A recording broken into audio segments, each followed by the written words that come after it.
Welcome to The Source, where we combine the headlines with in-depth conversations with the newsmakers themselves. I'm Pinky Webb. Today on the program, amid the series of congressional hearings on the government's pandemic response, President Rodrigo Duterte tells lawmakers not to investigate ongoing government programs. Also, lawmakers scrutinize the proposed 19 billion COVID-19 budget of the health department, but no funds were allocated for the benefits of medical frontliners. And Health Secretary Francisco Duque says that the COVID-19 pandemic may drag for 1 to 2 more years. How should the government prepare for this kind of a scenario? Marikina 2nd District Representative Stella Quimbo joins us live.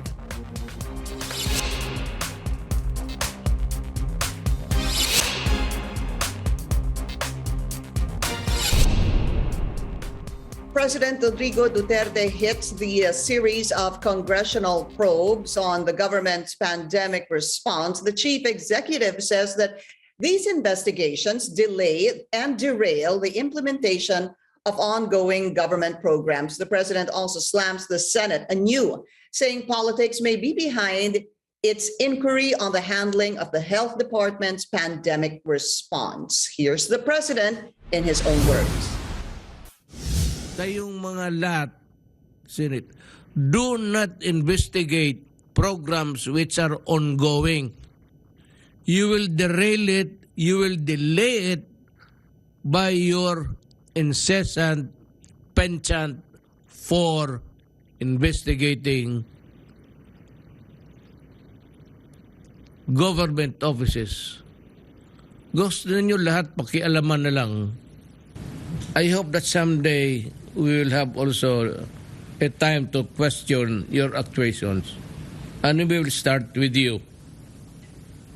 Hindi naman kayo lahat dyan malinis. But you are the one making a noise that is just really a noise for no purpose at all but to create a noise. The House of Representatives is now deliberating the proposed 2022 budget of the Health Department. The agency at the forefront of the COVID-19 pandemic has suffered a huge budget cut from the DBM from the initial 73 billion pesos fund for COVID response. That was slashed to just 19 billion pesos. The DOH even admits that the special risk allowances and other benefits for healthcare workers were excluded in the 2022 budget. Let's go straight to the source of the story. We have Marikina 2nd District Representative Stella Quimbo. Congresswoman Quimbo, welcome back to the source, and thank you so much for your time. Good morning, Pinky. So first, let's talk about the budget of the DOH for its COVID response. To be clear, let's zero in on this because, as we mentioned a while ago, it was found out during the hearing yesterday that what they proposed was really 73 billion, but the approved budget was 19 billion pesos. Siguro it begs the question, Congresswoman, why would the DBM approve only 1/4 of the proposed budget for COVID response? Well, two things. First is the DBM is perhaps applying their basic principle in budgeting, which is if your utilization rate is low, we're not going to give you a higher budget the following year. And it turns out that for COVID response alone, whatever they had released from March 2020 up to June 2021, which amounts to about 160 billion. Of that, there's still 51.4 billion pesos that continues to be unobligated. In short, utilization rate, particularly for COVID funds, is clearly very low. So that's probably where they're coming from. And number two, as we know, the budget call for all agencies happens first quarter of the year. So they must have done their numbers at a time when they did not anticipate that we would have a surge as we have today. So would that be technically the fault of the DOH for not being able to utilize what was given to them in 2021? Well, clearly, if they had done a better job in spending those funds. And it's very difficult for us to pass laws. As you know, Pinky, Bayanihan 1, Bayanihan 2, Bayanihan 3 is still being fought out. So it's really very difficult for us to pass laws. So it's really very disappointing that many of these funds were not properly utilized, particularly for, again, allowances for our frontliners. Yeah. So, parang doon po nanggagaling yon. Hindi kasi ginamit yung binigay na pera na pinaghirapan, hanapin at siguro to pass a law on this at hindi nagamit. That's probably the reason you're saying that the DBM only approved 1/4 of what the DOH wanted. So let's talk about what you said earlier. In yesterday's hearing, sinabi niyo nga kasi that from the start of the pandemic, let's put it at 14 months, no, until possibly June, there was 160 billion pesos that was budgeted for 14 months, the past 14 months of the COVID-19 response of government. At dinivide niyo po yan by 14 months nga po. So lumalabas, technically, average about 11 billion pesos ang kinakailangan buwan-buwan noong nakalipas na 14 na buwan to be able to address the COVID-19 response. So can you imagine that 11 billion per month, yet the approved budget for the whole year of 2022 for COVID-19 response is only 19 billion. So papaano ho kaya gagalaw ang gobyerno and to address the pandemic with this kind of budget? Well, Pinky, that's precisely our dilemma today. So, ang liit ng pondo and wala ngang any funds allotted for two very important things. One would be allowances for our frontliners, and number two, for vaccines, particularly booster shots. So, well, thankfully, we have this entire budget process, and that's a reason for why we have to have these budget hearings in Congress. Papakinggan natin ang proposal. Kung may mga mali dyan, there's still a chance to amend all of these during the budget hearings. Well, So that's where we are. Yeah, because even Secretary Duque, hindi ho ba sinabi that the pandemic, according to him, according to the WHO and some experts, could last 1 or 2 more years. That's already giving us a picture of what can possibly happen in the next year or 2 years. So you mentioned also something very important, no budget for SRA for 2022. No budget for yung tinatawag na po nilang MAP, Congresswoman, yung meals, accommodation, and transportation. At kasama na rin po, walang budget dito sa 19 billion, yung support to hospitals, hiring of vaccinators, and even medical supplies such as oxygen. So do you feel that somehow with these budget deliberations, madadagdag ho ito, maisasama ho kaya ito sa 2022 budget?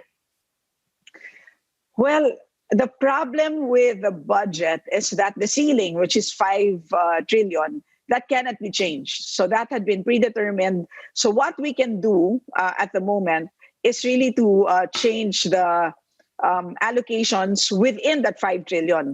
So in other words, kung kailangan natin dagdagan ang budget ng DOH, kailangan tayo magbawas somewhere else. Or within DOH, kung magdadagdag tayo ng budget para sa SRA ng frontliners, within DOH, pwede ka rin magbawas. So yan yung dahilan kung bakit importante itong budget hearings. Kaya may lumabas nga na item yesterday na baka pwedeng bawasan or i-discontinue na ang botika sa barangay. So those are examples, no, of things that that can be done so that you get a proper budget for more essential items. It's like going to our Pinky and you need soldiers and you need ammunition, right? And so your soldiers are your frontliners, your ammunition would clearly be your vaccines. Siguro, I guess, Congresswoman, nakakagulat lang po na 19 billion yung inilaan. I know you're saying this is a work in progress, of course, but to start off with a 19 billion for COVID response, that's a bit of a surprise. And I know that you were also very surprised with this. Yes, and again, ang hirap ng situation because pag tinanong mo ang DOH bakit ganyan ang proposal, ang ituturo nila is DBM. Pero ang DBM naman, sasabihin nila, well, that's because you didn't spend your funds. So there seems to be some lack of coordination there. And clearly we need to have a better implementation of what they call a whole of government approach to this pandemic response. Is it possible though to be able to get budget from other departments and put it dun sa DOH, o kailangan pong ayusin yung mismong DOH budget para mataasan po yung budget for COVID-19 response? Well, the way the budget works is anything within the budget. So you can actually do the dagdag bawas within a budget or within an agency or across agencies. You can do that. The only thing that you need to keep fixed is the total, which is a 5 trillion. Opo. Right now, are you already seeing any areas or any agencies na pwedeng pong pagkunan ng budget para ilagay po sa DOH, or is it still too early? It's still too early. So we just started our budget briefings this week. And then magkakaroon pa tayo ng plenary debate. So I think the target is end September. Okay. Also in yesterday's hearing, Congresswoman Stella Quimbo was asking, I think the DBM, bakit ganon? Sabi niyo po, meron kayong naririnig doon sa SRA nakakatanggap ng 200 plus, yung iba 400 plus, yung iba 900 plus, yung iba 1,000.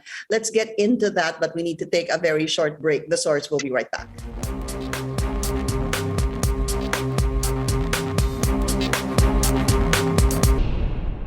You're watching The Source on CNN Philippines. I'm Pinky Webb. Our guest today, Marikina Representative Stella Quimbo. So yesterday, tinanong nyo nga po, bakit ganon? Yung SRA po ng ating mga healthcare workers, paiba-iba.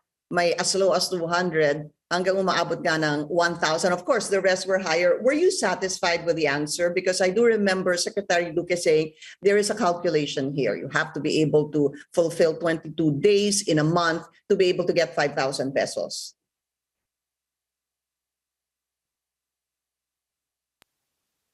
I'm sorry, Pinky, but I was completely dissatisfied with the response.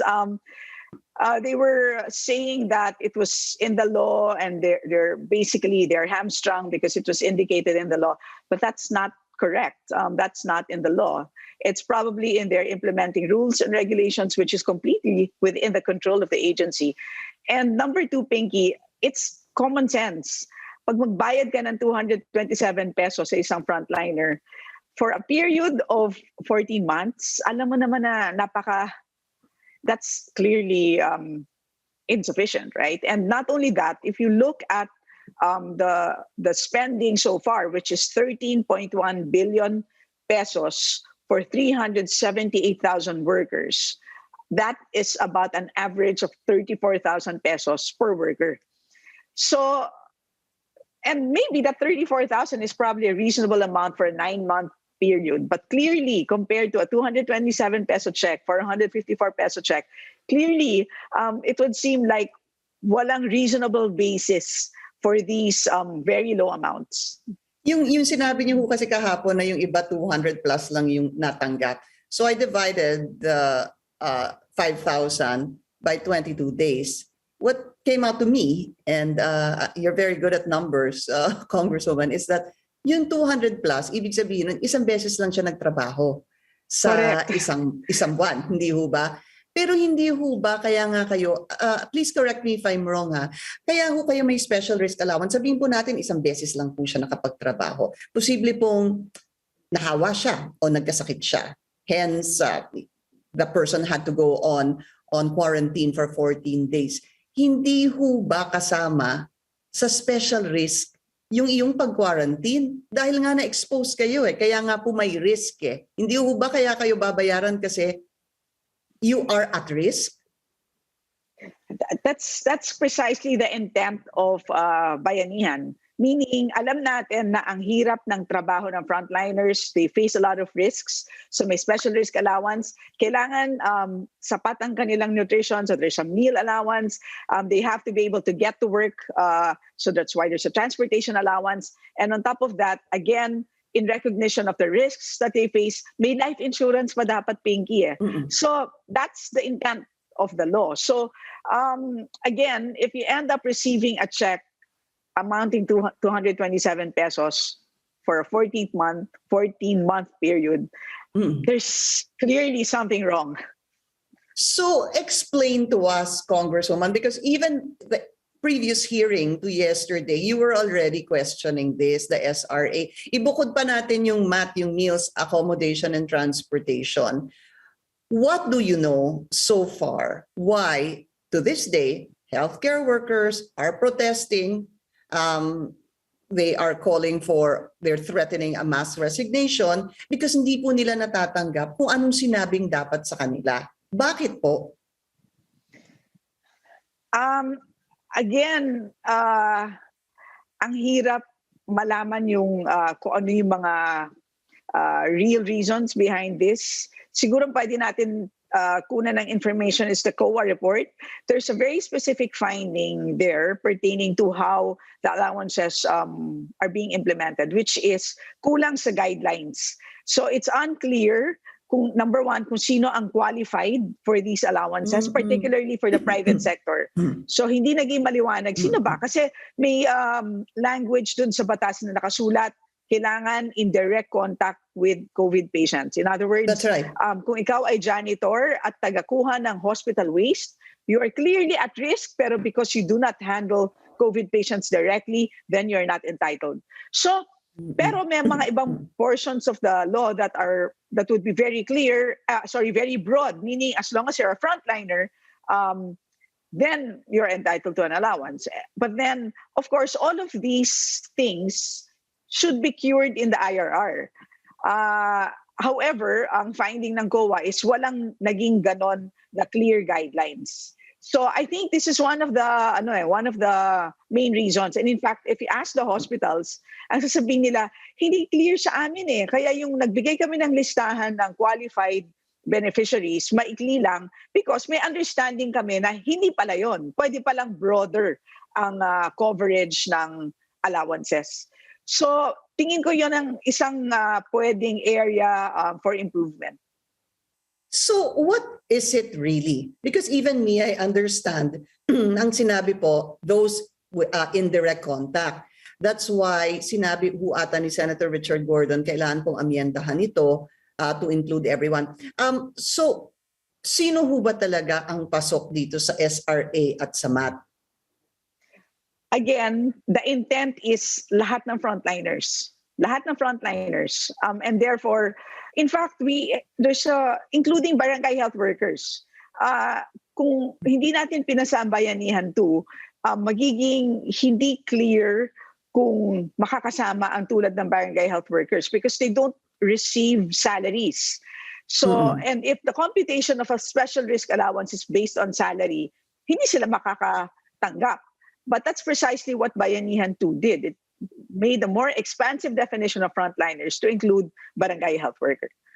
So what should be done to clear this up? That's why may Bayanihan 3. Yung Bayanihan 3 clarified all of these things. So naging mas clear by saying not only those in direct contact, pero kahit na those indirectly lang na may exposure to COVID risk ay dapat sakop na ng SRA.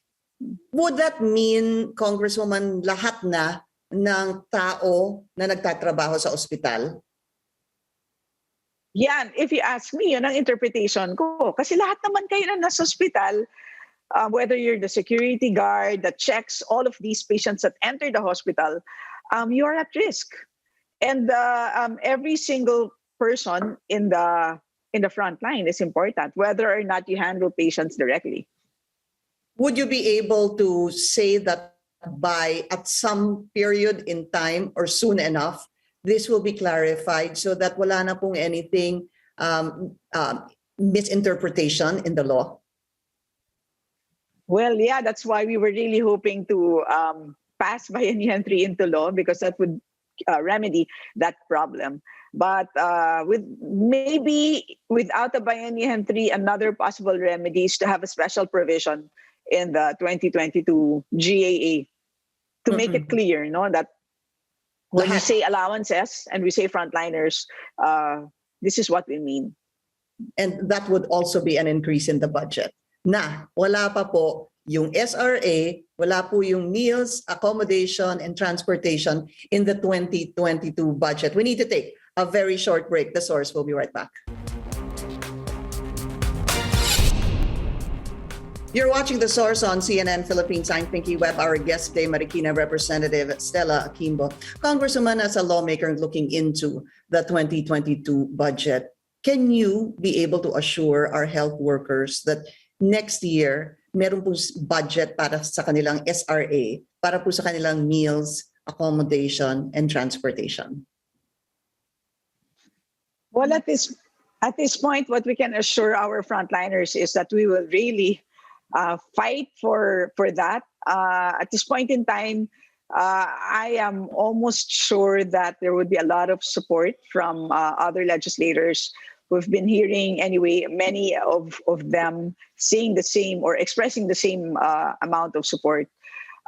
Exactly how much we will get, we'll have to determine that in the next coming days. Let's talk about the booster shots. 45 billion na nilagay po sa unprogrammed funds. Ang ibig sabihin, makukuha lang ho ata ito kung meron pong ekstrang pera. We know that the economy is suffering. How important is it to be able to put the booster shots and take it out of the unprogrammed budget? Well, as we know, vaccines is really the solution to the pandemic. It's only when we achieve herd immunity that when we really can begin economic recovery. So having said that, a third shot seems to be there's an emerging consensus, although we need to wait for our experts to give a final recommendation. But there's an emerging consensus that a third shot may be needed, right? And so ideally, by January of next year, when the budget gets executed, if we have that go-ahead from our experts, then ideally we need to have the third shot also available. So, but then keeping it as an unprogrammed appropriation means it's low priority in terms of spending. And not only that, you can only actually spend that if tax revenues of the government would be big enough such that there would be excess funds. So may uncertainty, in other words. But meron ho sanang lalabas na dapat ang experts on this regarding the booster shots. I spoke to Secretary Galvez yesterday. He said he's also in talks with 4 manufacturing companies. But I guess what I wanted to ask you is that, do you think that these booster shots, this budget for booster shots, should be really incorporated in the budget and not just placed under unprogrammed funds? Well, certainly. I really feel that it has to be a regular appropriation. And if you recall, Pinky, last year, in the 2021 GAA, we ended up putting in, I think, 70 billion pesos for vaccines as unprogrammed funds. But again, it was because when the DOH submitted their proposed budget, they only set aside 2.5 billion for vaccines. And so in the end, what Congress had to do to fix the situation was to add 70 billion. And the only thing that they could do was to give an unprogrammed appropriation. But then somehow, nakahanap ng funds, kaya napondahan yon. But then we don't want to have that kind of uncertainty now that we know better. So it's a little bit somewhat disappointing that we seem to not have learned from the experience last year. And we continued to keep the vaccine budget as unprogrammed. Just as a last question, Congresswoman, I wanted to get your thoughts on this vaccine bubble, because a group has obviously been pushing this to be able to spur some, economic activity, especially in areas that have maybe what you call a population control of 50, rather population protection of 50 to 60%. Are you in favor of this? Pinky, you were asking about the vaccine bubble? Opo. Kayo ho ba, pabor ho ba kayo sa vaccine bubble? I would rather call it a business bubble. In the same way, Pinky, that we've had travel bubbles, right? So a travel bubble basically was our way to jumpstart the tourism sector. And it had been, I believe it was successful. Meaning the travel bubble would be a group of travelers that would be safe because they're RT-PCR negative, and then they would travel to a resort where everybody would be also either vaccinated or there would be regular testing. And so everyone would be safe. So it's a safe space, basically. And that idea was successful and acceptable, right? So I think that concept can also be replicated for the business sector in general, meaning for certain businesses, for certain workplaces that would be COVID safe because either employees are fully vaccinated or there's 70% of employees would be vaccinated. And at the same time, there's commitment to do regular testing, or there could be commitment, for example, again, social distancing, etc. Why don't we allow them to operate, even if they belong to the so-called non-essential sector, which traditionally in a ECQ or MECQ situation would not be allowed to operate? So that concept is something that I've always pushed for, itong business bubble. But I would rather call it, again, a business bubble rather than a vaccination bubble. Okay, Marikina Representative Stella Quimbo, ma'am, maraming salamat po sa inyong oras. Thank you, Pinky. Thank you for joining us here on The Source. I'm Pinky Webb. You're watching CNN Philippines.